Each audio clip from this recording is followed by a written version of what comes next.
So there are two schools of thought on this. Number one says removing all the leaves exposes the vascular system, and that can cause excess transpiration or possible air bubbles to enter that can block the hydration process.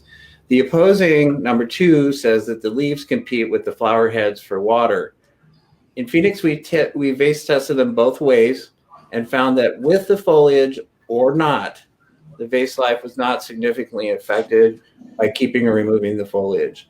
Additionally, the vases that we tested here with floral food lasted 3 to 5 days longer than those that were treated with plain water.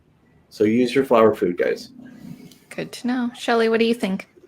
My preferred method is always to strip the leaves. If you are not tugging or pulling on the stem, you're not going to damage it. You just want to cut the leaves. You're not trying to rip them off the stem.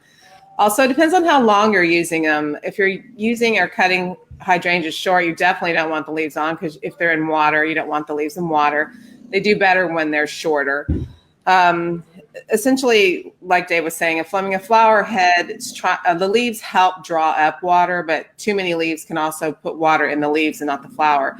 And since hydrangeas struggle with drinking sometimes, it also depends on the variety. Mostly it's the hardiest ones seem to be white, light blue, the green, and antique varieties. The ones that typically people have the worst trouble with are like pink, the purple, the more Dutch varieties. They're a little softer flower, and so it's not as hardy.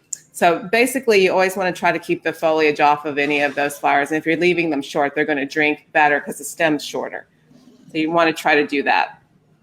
Very good. You can always soak the heads too. That's another way to keep. We've talked about that before. Soaking the head helps them draw up water.